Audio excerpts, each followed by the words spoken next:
সত্যি কথা বলতে প্রায় 1 মাস যাবৎ ব্যোমকেশের হাতে তেমন একটা কোনো কেস আসে, আর যা এসেছে তা নিতান্তই ওই সাধারণ চুরির ঘটনা। মাথা খাটাবার মতো সেই রকম রোমহর্ষক কেস কবে যে এসে হাজির হবে তার আশায় দিন গুনছে আমার বন্ধুটি।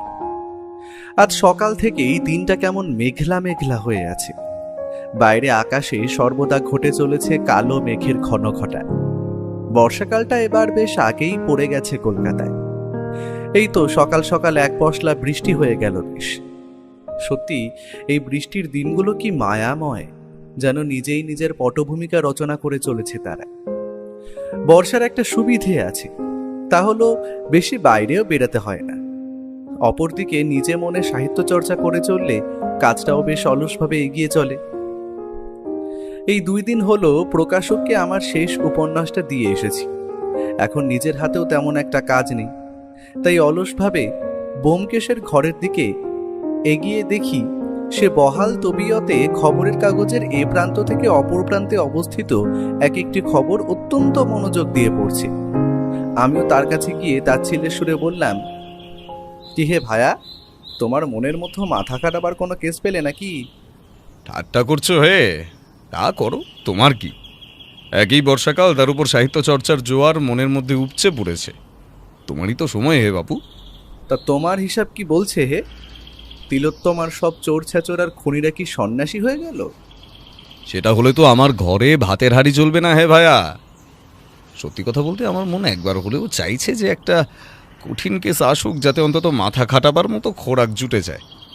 আসলে আমি জানি ব্যোমকেশ এইসব বললেও চারিদিকে ওর যা নামডাক হয়েছে তাতে বেশি দিন ওর এই অলসভাবে দিন যাপন বেশি চলবে না। আর একটা কেস সলভ করার পর ও যা পারিশ্রমিক নেয় তাতে ওর শুয়ে বসে মাসখানেক দিব্যি চলে যায়।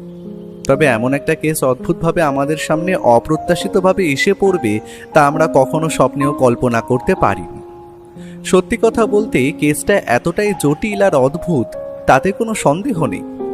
আর মানুষের মস্তিষ্ক যে কতটা বিকৃত হলে মানুষ এই ধরনের কাজ করতে পারে তার হদিশ আমরা এই কেসের মাধ্যমে পেয়ে গেলাম।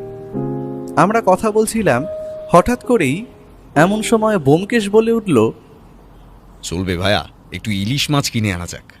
মনটা আজ বড়ই খিচুড়ি আর ইলিশ মাছ ভাজা চাইছে।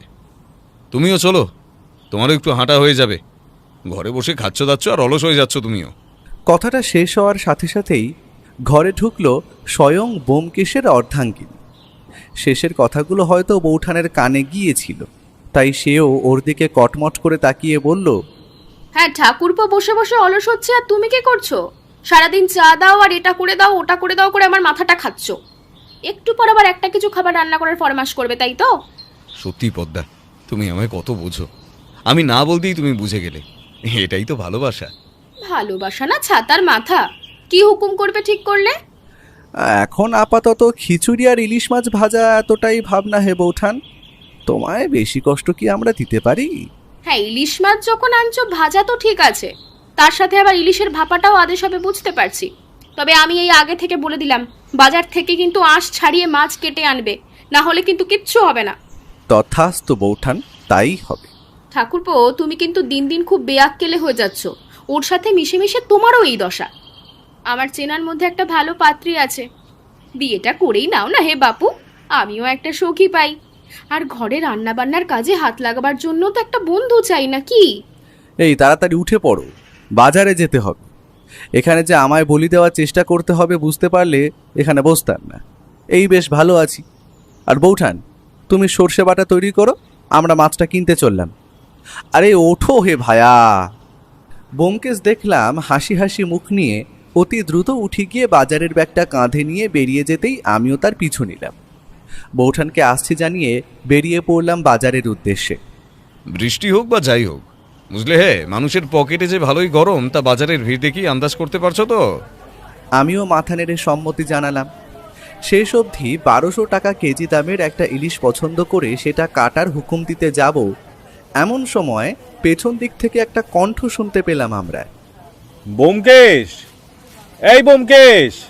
আমি তাকিয়ে দেখি প্রায় বছর 30-এর একজন ভদ্রলোক ব্যোমকেশকে দেখে হাত নাড়ছে। ওনার বয়স দেখে বোঝাই যায় এ ব্যোমকেশের সমবয়সী। এবং কথাবার্তার মধ্যে অত্যন্ত বুদ্ধিমানতার ছাপ রয়েছে। বেশ ফর্সা রং, তার উপর চোখে একটা মোটা ফ্রেমের চশমা, পরনে বেশ সাহেবদের মতো স্যুট প্যান্ট। বাজারে আসতে গেলে যে এই রকম পোশাক পরতে হয় সেটা দেখে আমার একটু হাসিই পেল। ভদ্রলোক ব্যোমকেশের দিকে হাসি হাসি মুখ করে এগিয়ে যেতেই ব্যোমকেশও তাকে প্রায় জড়িয়ে ধরল। বুঝতে পারলাম উনি ব্যোমকেশের বাল্য বন্ধু। তা গোয়েন্দাবাবু, অনেক তো আপনার খবর শুনলাম, বেশ নাম ডাকও হয়েছে। এখন তোর নাম শুনলেও গর্ব হয়, বুঝলি? অনেকদিন পর তোর সাথে আলাপ হলো সত্যি। আমি গোয়েন্দা নয় হে সুধীর, আমি সামান্য সত্যান্বেষী মাত্র।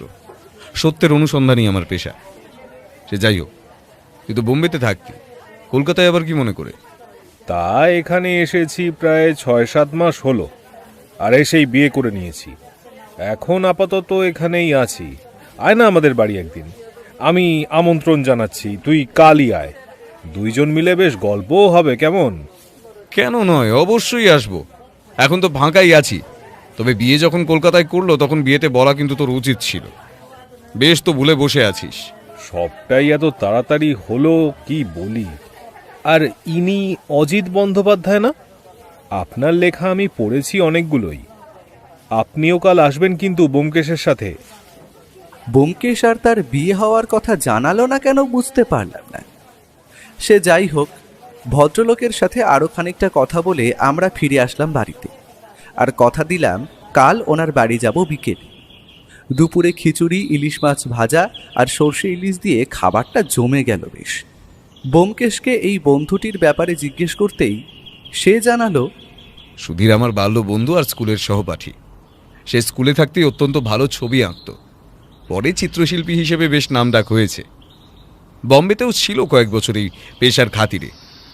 তবে তার মতো এত সুন্দর আর অসাধারণ ছবি আঁকার হাত আমি খুব একটা দেখিনি। তার বাড়ি গেলেই দেখতে পাবে তার অসাধারণ চিত্রকর্ম। তুমিও শিল্পী মানুষ, তোমারও ভালো লাগবে আশা করি। সবই ঠিক আছে, তবে এই সদাহাস্য সুধীরবাবুর জীবনে যে এত বড় একটা বিপদ নেমে আসবে সেটা আমি কল্পনাও করতে পারিনি। হঠাৎ করেই তার বাড়িতেই গজিয়ে উঠবে এত বড় একটা রহস্য, আর ধীরে ধীরে ব্যোমকেশ এই রহস্যের জালে জড়িয়ে পড়বে, সেটাই বাকি জানত। পরের দিন সন্ধ্যায় আমি তখন বৈঠকখানায় বসে হিসেবের খাতাটা একটু দেখছিলাম। সেই সময় ব্যোমকেশ বলল, কি হে ভায়া, তুমি তো দেখছি বেমালুম ভুলে বসে আছো। আজ সুধীরদের বাড়িতে যাবার কথা ছিল না? তা তুমি তৈরি হও, আমার আর কতক্ষণ লাগবে? তৈরি হয়েই না হয় বেরিয়ে পড়া যাবে। মিনিট 15-র মধ্যে আমরা তৈরি হয়ে বেরিয়ে পড়লাম। ও আগেই ঠিকানাটা জানতো, তাই বাড়িটা খুঁজে পেতে তেমন একটা অসুবিধে হয়নি। বেশ পুরনো দিনের বাড়ি, তবে সঠিকভাবে রং করে যত্ন করে রাখার জন্য বাড়ি একদম তার মহিমায় দাঁড়িয়ে আছে। ডোরবেলটা টিপতেই সুধীরবাবু আমাদের অভ্যর্থনা জানালেন। আরে তোরা এসে গেছিস, আয় আয় ভিতরে, বাইরে দাঁড়িয়ে থাকিস না। আমরা বাড়ির একটা বৈঠকখানায় গিয়ে বসতেই ব্যোমকেশ ও সুধীরবাবু ছেলেবেলাকার গল্প জুড়ে দিল। সত্যি বলতে ব্যোমকেশ যে ছোট বয়সে এতটা ডানপিটে ছিল সেটা আজকে বুঝতে পারলাম। তবে কথাবার্তা চলতে চলতে একজন বয়স্ক মহিলার কর্কশ কণ্ঠস্বর শুনতে পেলাম আমরা। বৌমা, বাড়িতে সুধীরের বন্ধুরা এসেছে এটা তো আর বলে দিতে হবে না। ভদ্রলোকের বাড়িতে লোক এলে যে একটু চাটা দিতে হয়, সেটাও কি তোমার মা বাবা শিখিয়ে পাঠায়নি? তোমার মা দেখছি তোমার স্ত্রীকে প্রচণ্ডভাবে ভালোবাসে হে সুধীর। সুধীরবাবু একটু হাসি হাসি মুখ করে বলল, আর বলিস না, এটা ওটা নিয়ে মায়ের সাথে তো ওর একটু বনিবনা লেগেই থাকে। বাড়ির অমতে ভালোবাসার মানুষকে বিয়ে করলে যা হয় আর কি, ও নিয়ে চিন্তা নেই। যতই ঝগড়া হোক ও আস্তে আস্তে থেমে যাবে ভবিষ্যতে, আমার সেটাই বিশ্বাস। এরই মধ্যে একজন অল্প বয়সী মহিলা আমাদের জন্য চা দিয়ে গেলেন। সুধীরবাবু আমাদের সাথে তার পরিচয় করিয়ে দিলেন। মহিলা অত্যন্ত লাজুক, তাতে কোনো সন্দেহই নেই। সুধীরবাবুর স্ত্রীর নাম নীলিমা, আর সেও একজন আর্টের স্টুডেন্ট ছিল। পরে দুইজনের ভাব ভালোবাসার দরুন বিয়ে হয়। তবে এইসব কথার মাঝে হঠাৎ করেই আমি লক্ষ্য করলাম সুধীরবাবু একটু ইতস্তত করছেন। তিনি হয়তো কিছু বলতে চাইছেন কিন্তু বলতে পারছেন না। তবে আমাদের দুইজনকে অবাক করে দিয়ে ব্যোমকেশ বলল, যেটা বলবি বলেই ফেল, অত ঘাবড়াবার কিছুই নেই। এবার সুধীরবাবু একটু সাহস পেয়ে বললেন, আসলে কয়েকদিন যাবৎ আমাদের বাড়িতে না একটার পর একটা অদ্ভুত ঘটনা ঘটছে। আমি সব ঘটনাকে অদ্ভুত বলছি, তার কারণ আছে। তবে সেসব ঘটনা আমাদের জীবনে গভীর প্রভাব ফেলছে, বুঝলি ব্যোমকেশ। এখানে তদন্ত করার কিছু নেই, তবে ব্যাপারগুলো এতটাই রহস্যজনক যে তুই বললে বিশ্বাস করবি না। নিঃসংকোচে বলে ফেল না, আমার হাতেও তেমন একটা কাজ নেই। যদি রহস্যের কিছু দেখি তবে তো আমারই ভালো, মাথা কাটাবার মতো কিছু তো জুটবে তাহলে। দেখ, কোথা থেকে শুরু করব তো বুঝতে পারছি না। তবে আজ থেকে প্রায় 1 মাস আগেই আমার কাকা মাত্র 37 বছর বয়সে অদ্ভুত এক রোগে আক্রান্ত হয়ে বিছানায় শয্যা নিয়েছেন। ব্যাপারটা এতটাই অদ্ভুতভাবে ঘটেছে যার ব্যাখ্যা আমার কাছেও নেই। একজন সাধারণ সুস্থ সবল মানুষের কিভাবে এমনটা হতে পারে তার ব্যাপারেই আমার সন্দেহ আছে। যে দিনটার কথা বলছি সেটা আমার স্পষ্ট মনে আছে, কারণ আমি সেই দিন নিজের ঘরে বসে একটা পোর্ট্রেট আঁকার কাজ করছিলাম।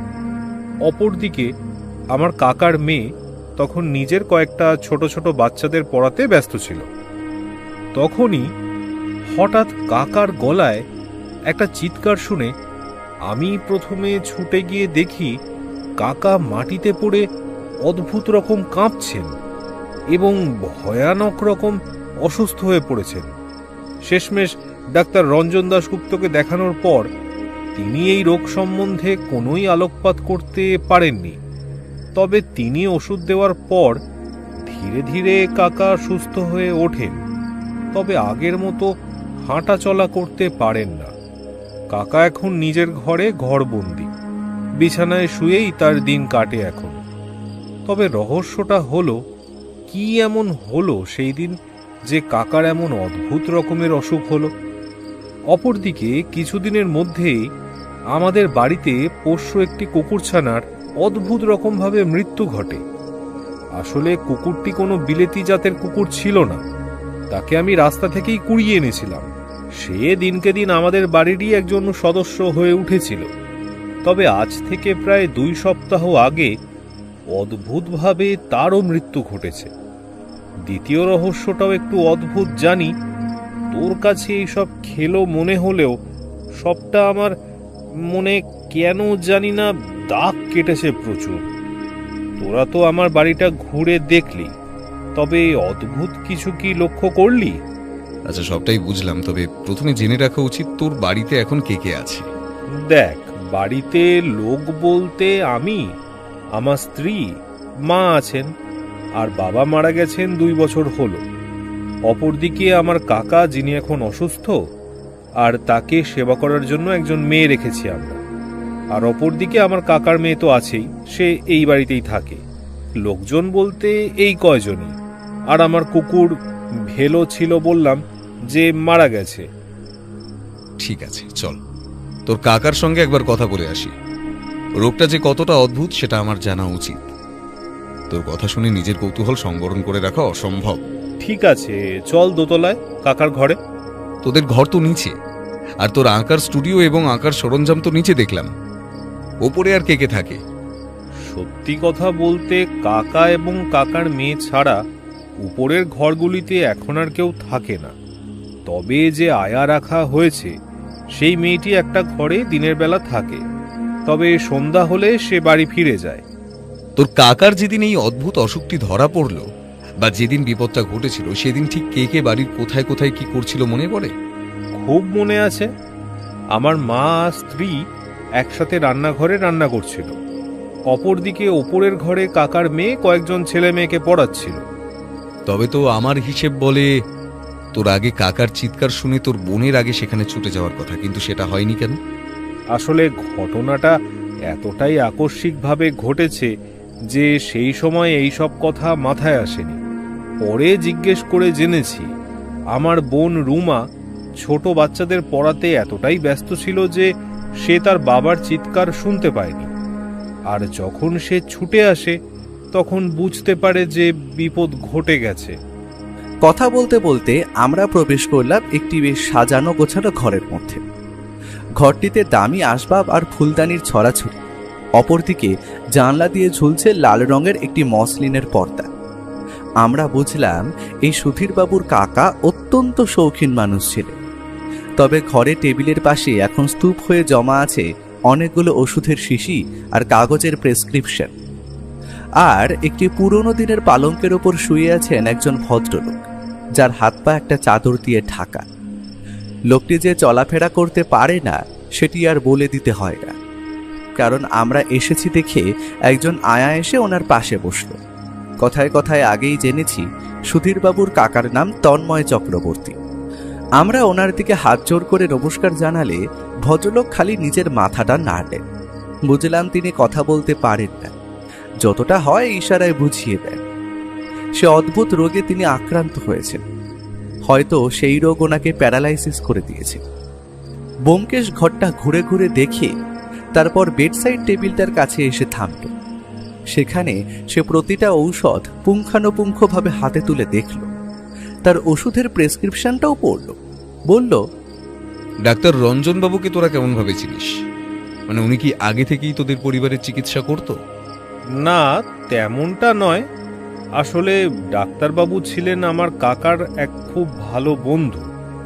অসুখটা হবার সাথে সাথেই কাকার মেয়ে তো ওনাকেই খবর দেয়, আর ডাক্তারবাবুর ওষুধে কাকা এতটা সুস্থ হয়েছেন তাই অনেক।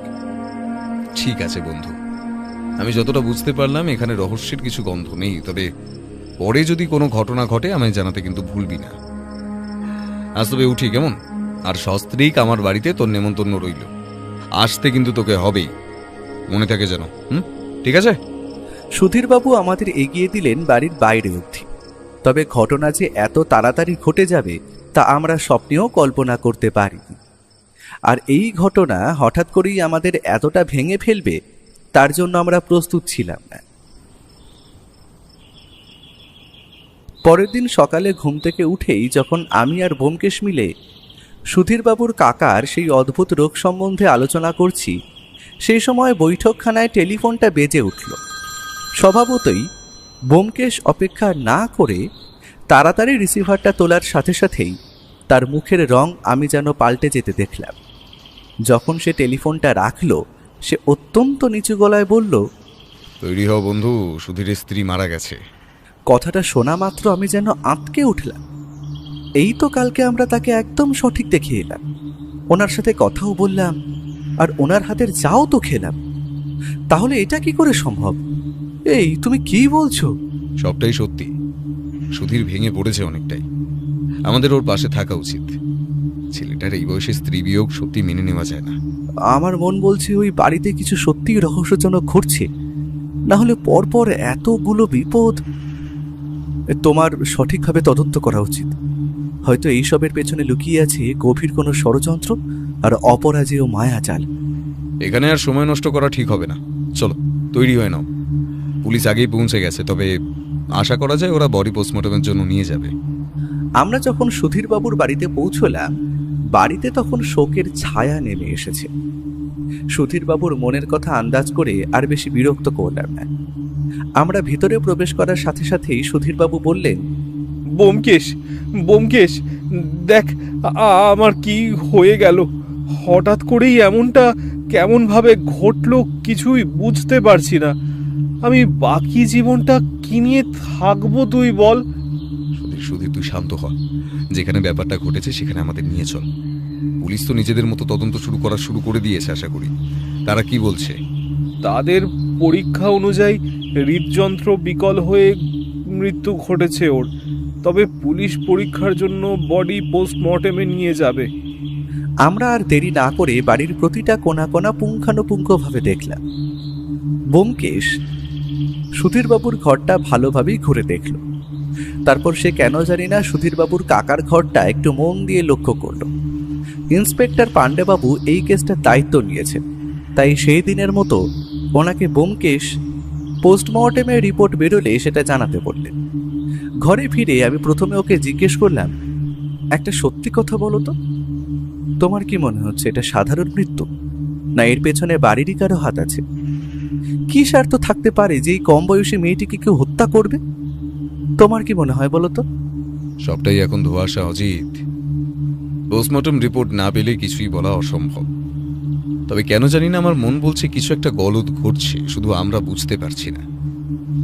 আচ্ছা, ওনাকে মেরে পথ দিয়ে সরিয়ে কার কি লাভ হবে?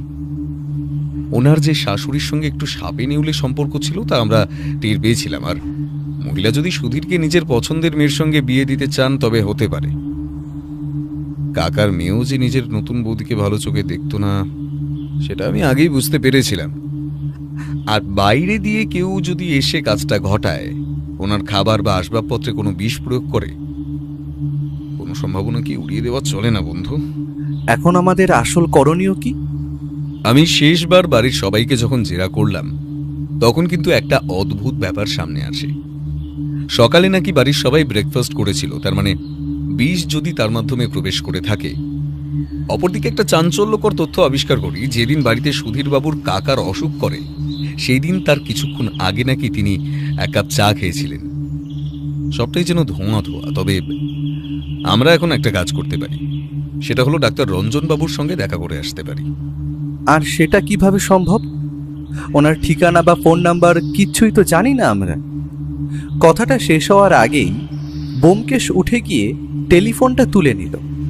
তারপর কাকে একটা ফোন করে অ্যাপয়েন্টমেন্ট চাইল। আমার বুঝতে বাকি রইল না আজ তার সুধীরবাবুর কাকার ঘরে যাওয়ার কারণ। সে প্রেসক্রিপশনগুলো দিয়ে ডাক্তারের নাম ঠিকানা সব উদ্ধার করে ফেলেছে। ডাক্তারবাবু বিকেলে ক্লিনিকে থাকবেন, সেইখানেই তার সঙ্গে দেখা হবে আমাদের। আর রাতে সেইখান দিয়ে ফেরার পথে পুলিশ স্টেশন হয়ে ঘুরে আসবো। পোস্টমর্টম রিপোর্ট কি বলছে সবটাই জানা হয়ে যাবে, কি বলো? আমি খালি মাথা নেড়ে হ্যাঁ জানিয়ে দিলাম, কারণ আমার মনের অবস্থা তেমন একটা ভালো নেই। প্রতিটা ঘটনা যেন এক একটা বৃহৎ আকার রহস্যরূপে ধরা দিচ্ছে আমার কাছে। সবকিছু যেন রহস্যের কালো মেঘে ঢাকা। বুদ্ধি বলে জয় করতে হবে তার অস্তিত্ব এবং প্রমাণ। চলো তৈরি হয়ে নাও, একটা ট্যাক্সি করব। ক্লিনিকটা বেশ দূরে আছে। ডাক্তারবাবু সন্ধ্যা 6টায় টাইম দিয়েছেন, আমাদের সেখানে যাওয়া প্রয়োজন।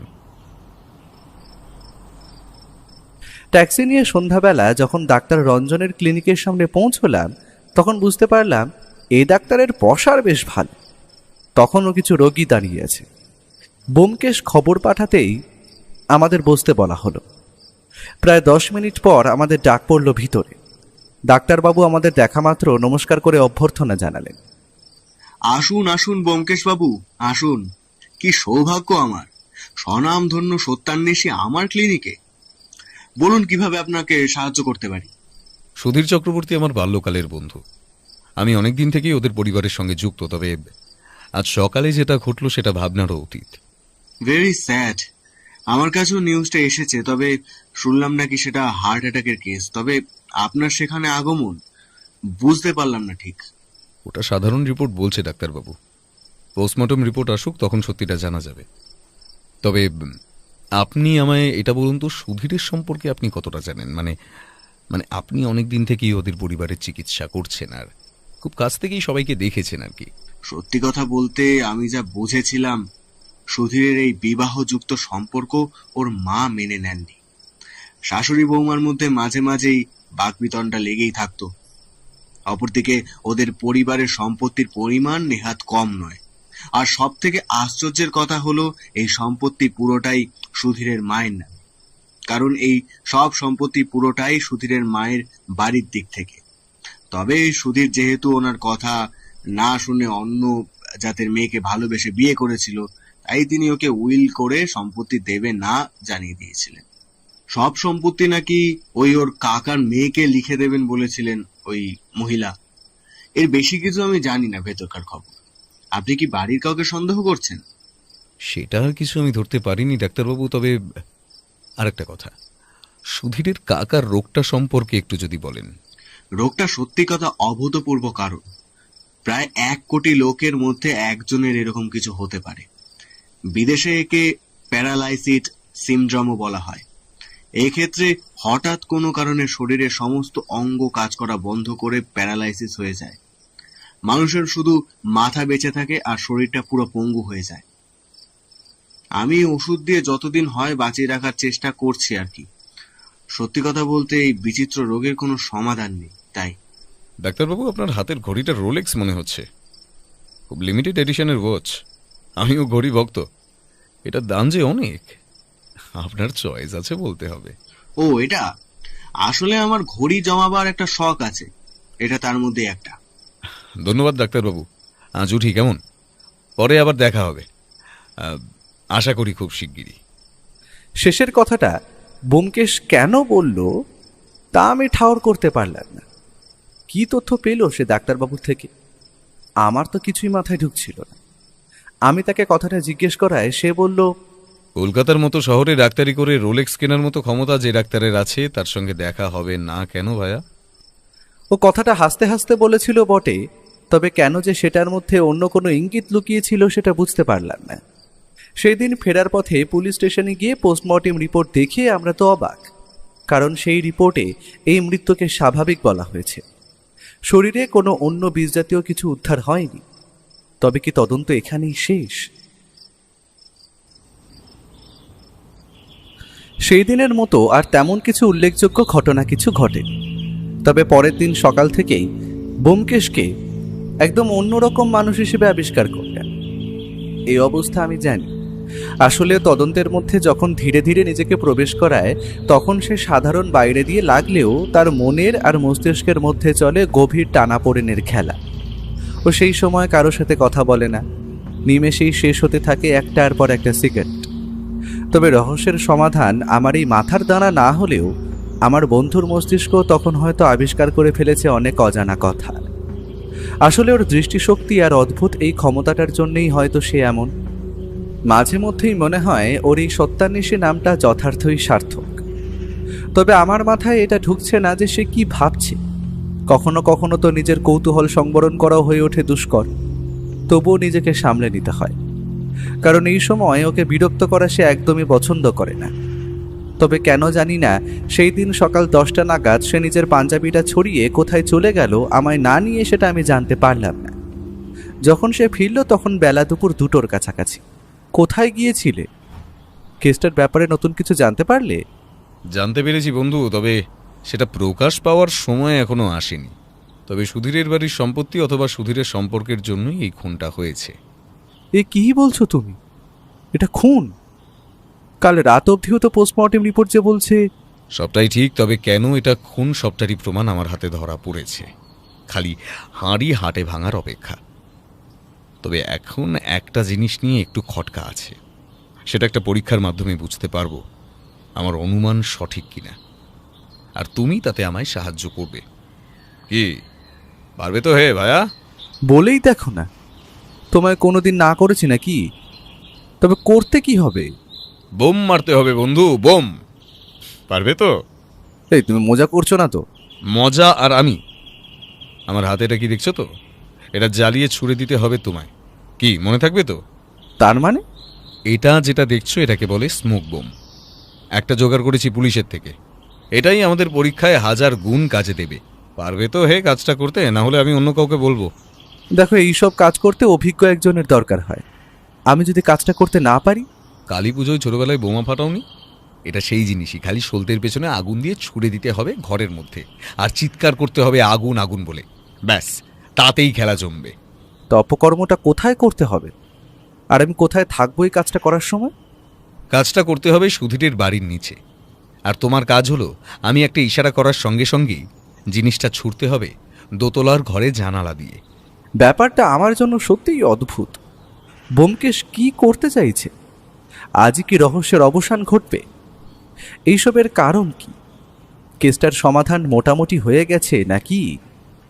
মনের মধ্যে হাজারো প্রশ্নের ভিড় থাকলেও আমি জানি অপেক্ষা করাটাই এখন সবচেয়ে বড় কাজ। আজ সন্ধ্যায় ঠিক ওই 7টা নাগাদ আমরা সুধীরের বাড়ি যাব। তবে আমরা একা নয়, আমাদের সঙ্গে যাবে পুলিশের পাণ্ডেবাবু। ওনাকে সঙ্গে নিয়েই কার্যসিদ্ধি করতে হবে। তবে তোমাকে কিন্তু বাড়ির ভেতরে প্রবেশ করানো যাবে না।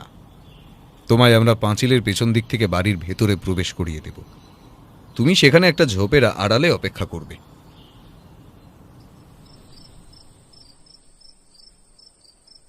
সন্ধে হতে না হতেই আমরা প্রস্তুত হয়ে নিলাম আজকের অভিযানের জন্য। ব্যোমকেশ কিন্তু তার আগ্নেয়াস্ত্রটা সাথে নিতে ভোলেনি আজ। আমি খুব একটা ধূমপান করি না, তাই সে আমার হাতে একটা গ্যাস লাইটার ধরিয়ে দিল। বুঝলাম এই জিনিসটা বোমায় আগুন ধরাতে কাজে লাগবে। সময় মতো পুলিশের এসে হাজির হলো আমাদের বাড়ির নিচে। কলকাতা শহরের ভিড়কে পেছনে ফেলে আমাদের গাড়ি এগিয়ে চলল সুধীরবাবুর বাড়ির উদ্দেশ্যে। কপালে কি আছে সেটা ঈশ্বরই জানেন, আর ব্যোমকেশ যে কি করতে চাইছে সেটা আমার কাছে এখনো ধোঁয়াশা। তবে আমার যে দায়িত্বটা দেওয়া হয়েছে সেটা আমি সঠিক মতো পালন করব। পাণ্ডেবাবুকে আগেই বলা ছিল আমাদের জিপটা সুধীরবাবুর বাড়ির কিছুটা আগে এসে দাঁড় করাতে। আমরা সকলেই একসাথে জিপ নিয়ে নামলাম। তবে আমি আর ব্যোমকেশ প্রথমে এগিয়ে গেলাম বাড়ির পেছনের দিকের পাঁচিলের উদ্দেশ্যে। খুব একটা কাঠখড় পোড়াতে হয়নি, কারণ পাঁচিলটা তেমন একটা উঁচু নয়। ব্যোমকেশ আমায় ওই একটা ঝোপের আড়ালে লুকিয়ে বসে থাকতে বলল। আমি আর কি করি, যেটা হুকুম সেটা তো করতেই হবে। সে শুধু যাওয়ার আগে আমার কানে কানে এইটুকু বলে গেল, ভায়া, তোমার কাজ কিন্তু সব থেকে কঠিন। এখন চুপচাপ এখানে বসে থাকো। অন্ধকার হওয়ার জন্য তুমি যে এখানে আছো কেউ টের পাবে না। আর বাইরে দিয়ে যখনই কোনো আগুন আগুন রব উঠবে তখনই তুমি জিনিসটা জ্বালিয়ে ছুঁড়ে মারবে ঘরের ভেতরে। মনে থাকবে তো? দিব্যি মনে থাকবে। আর তা বলে তুমি বেশি সময় নিও না, কিন্তু যা মশা দেখছি এখানে যে কোনো সময় কিন্তু আমায় তুলে নিয়ে যেতে পারে। ও চলে যেতেই আমি এই নির্জন ঝোপের আড়ালে যেন একা হয়ে গেলাম। আমি বাড়ির পেছন দিকে থাকার দরুন বাড়িতে যে একসাথে কয়েকজন লোক প্রবেশ করলো তা বাড়ির দরজা বন্ধ হতেই বুঝতে পারলাম। এইটুকু বোঝা গেল যে ও পুলিশ বাহিনী বাড়িতে প্রবেশ করেছে। সত্যি কথা বলতে এইখানে একা একা বসে থাকতে পাটা যেন ঝিঝি ধরে গেল। সময়ের মূল্য যে কত তার হদিশ এখানে এসে বুঝলাম, কারণ ঠিক 2 মিনিট আগেই ঘড়ি দেখেছিলাম। আমার দেখলাম, ভেবেছিলাম মিনিট 10 তো হয়েই গেছে। 2 মিনিট অতিবাহিত হয়েছে দেখে অবাক হলাম বই কি।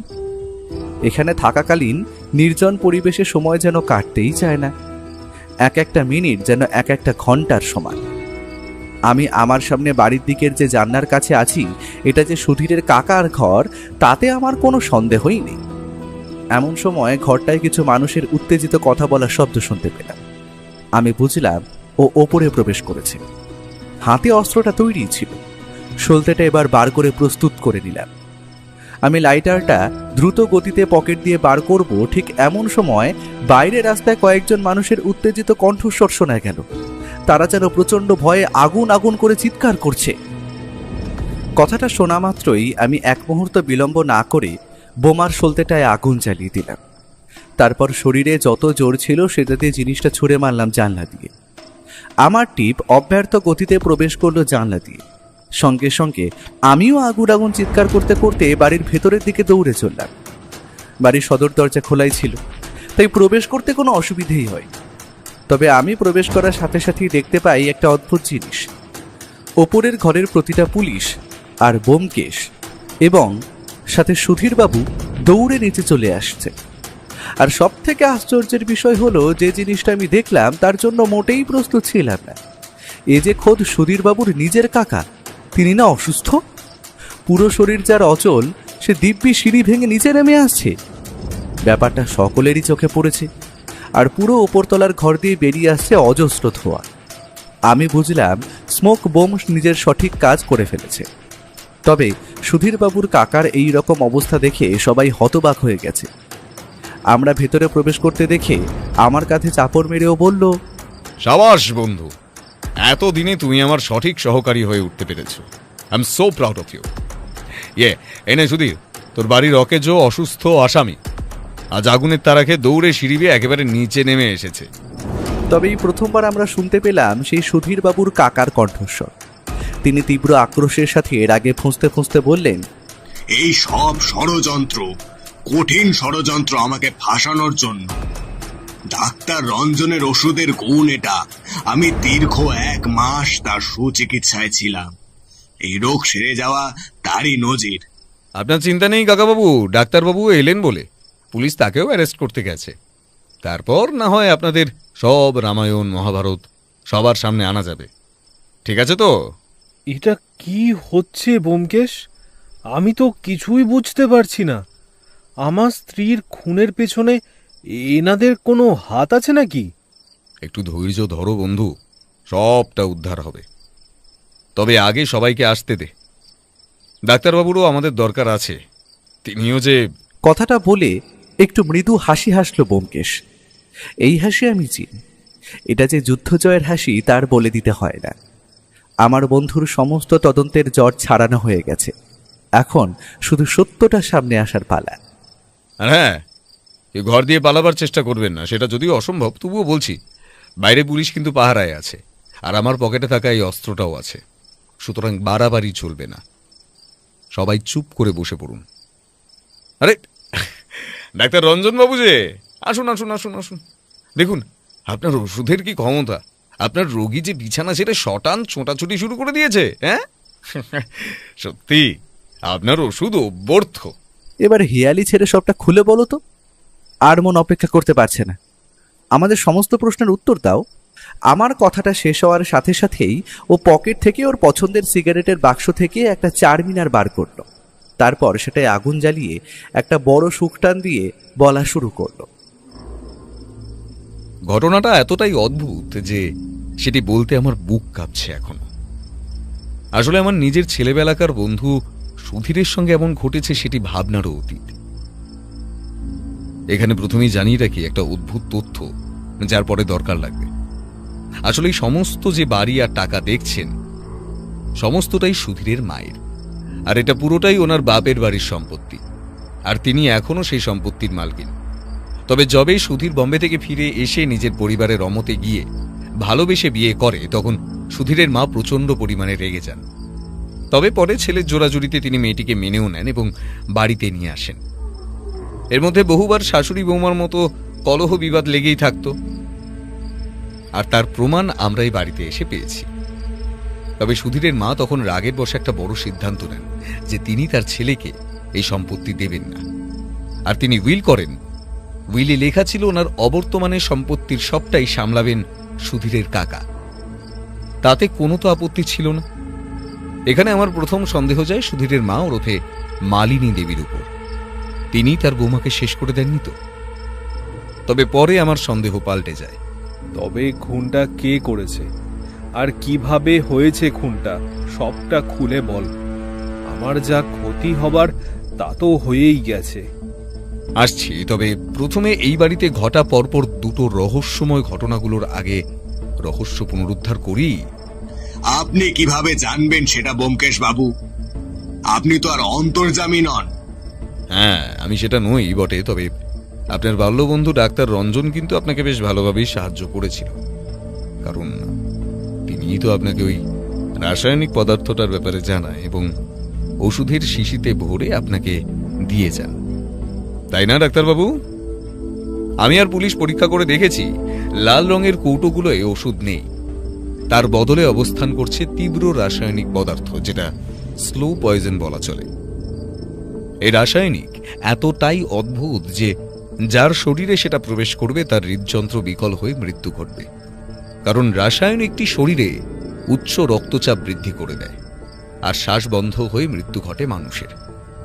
তবে কাকাবাবু কিন্তু প্রথমেই সেটা মানুষের উপর পরীক্ষা করেননি, বরং তিনি সেটা করেছিলেন সুধীরের প্রিয় কুকুর ভেলোর উপরে, আর তাই জন্য সেই কুকুরটির মৃত্যু ঘটে।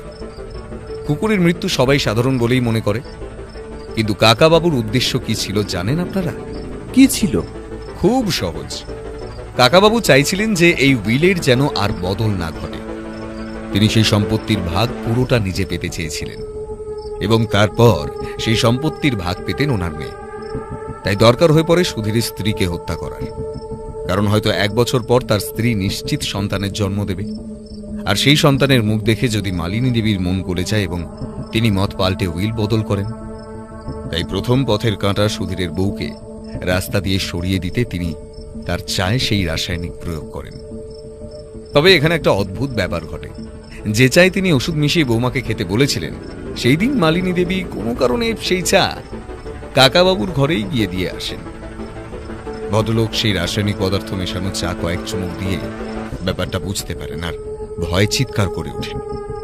পরে ডাক্তার রঞ্জন বাবুর ওষুধে তিনি সুস্থ হয়ে যান, কিন্তু তিনি দিনের পর দিন নাটক করতে থাকেন যে তিনি অসুস্থ এবং তিনি বিছানা ছেড়ে উঠতে পারেন না। তবে খুন হলে কেউ আর তার উপর সন্দেহ করবে না, আর তিনি সেই সুযোগটাই কাজে লাগিয়ে সুধীরের স্ত্রীর খাবারে সেই রাসায়নিক মিশিয়ে হত্যা করে। তবে রাসায়নিকটি এতটাই অদ্ভুত যে পোস্টমর্টমে তার অস্তিত্ব ধরাই পড়েনি। ভালো জিনিস আবিষ্কার করেছিলেন আপনি ডাক্তার রঞ্জনবাবু। কিন্তু কাকা যে বিছানায় শুয়েই থাকতেন, তবে তিনি আমার স্ত্রীকে সেই রাসায়নিক মেশানো খাবার খাওয়ালেন কি করে? খুব ভালো প্রশ্ন করেছো সুধীর। ব্যাপারটা আমার মাথায়ও আসে, তারপর আমি বুঝতে পারি যে কিছু একটা গলদ হচ্ছে। তোর স্ত্রী কি সকালে ছোলা ভেজানো জল খেত? হ্যাঁ, খেত রোজ সকালে। তাতেই কি? হ্যাঁ, কাকাবাবু নিজে উঠে আসতে পারবেন না, তাই তিনি তার মেয়েকে দিয়ে সেই ছোলা ভেজানো গ্লাসে রাতের বেলায় রাসায়নিক পদার্থ মিশিয়ে দেয়। এখানে কাকাবাবুর মেয়ে খুনির ভূমিকা পালন করেছে, তবে তার বাপের আদেশে সেটা। আর ঘটে যায় ঘটনাটি। মৃত্যু ঘটে নিষ্পাপ সুধীরের স্ত্রীর। কথাটা শেষ হওয়ার সাথে সাথেই ধপ করে মাটিতে কাঁদতে কাঁদতে বসে পড়েন সুধীরবাবু। তার মনের অবস্থা এখন ভালো নয়, তাই ও ওনার হাতে হাত দিয়ে তুলে বলেন, তোমার দুঃখের অংশীদার হওয়া আমাদের পক্ষে সম্ভব নয়, তবে তোমার স্ত্রীকে যারা মেরেছে তাদের যথাযথ সাজা দেওয়ার ব্যবস্থা আমি করে দিলাম। পুলিশ এখন না সবটাই জানে। ডাক্তারবাবু গ্রেফতার হবেন, কারণ তিনি সেই রাসায়নিক বিষ জোগাড় করে দেন। পরিকল্পনার জন্য গ্রেফতার হবেন তোমার কাকা, আর খুনের দায় তোমার বোন। আমার কাজ এখানেই শেষ। ধন্যবাদ। সেই দিনের মতো আমরা ফিরে আসি সুধীরবাবুর বাড়ি থেকে। এই ঘটনার অবসান যে এইরকম অদ্ভুতভাবে ঘটবে তা আমি এখনো বিশ্বাস করতে পারছি না। এরপরেও আমরা কয়েকদিন সুধীরবাবুর বাড়িতে যাই, কারণ তার মনের অবস্থা তেমন একটা ভালো নয়। এই খারাপ পরিস্থিতিতে যে কোনো সময় সুস্থ সবল মানুষেরও ভুল খারাপ পদক্ষেপ নেওয়ার ইচ্ছে জন্মায়। আমি আর ব্যোমকেশ বন্ধু হিসেবে তার পাশে থেকে সেই মন ভালো করার দায়িত্বটা নিই। অপরদিকে মালিনী দেবী নিজের খেয়াল রাখছেন রাত। পরিবারের এতটা কাছের লোকজন যে এই রকম কাজ করতে পারে তার ধারণা আমাদের ছিল না, তাও আবার নিজেদের লোক। সুধীর চক্রবর্তী ব্যোমকেশকে মোটা অঙ্কের টাকা দিতে চেয়েছিল তার কেসটা সমাধান করে দেওয়ার জন্য, কিন্তু ও সেই টাকা প্রত্যাখ্যান করে। সে জানায় এই টাকা নিলে তার নৈতিকতার হার হবে, আর বন্ধু হিসেবে তাকে যেন সে পাশে থাকতে দেয়, এর বেশি সে কিছুই চায় না। সত্যি আমার বন্ধু সত্যান্বেষী হলেও ওর এই গুণগুলোর জন্য আমার গর্ব হয়। আর সবশেষে একটা কথাই বলা যায়, লোভে পাপ, পাপে মৃত্যু।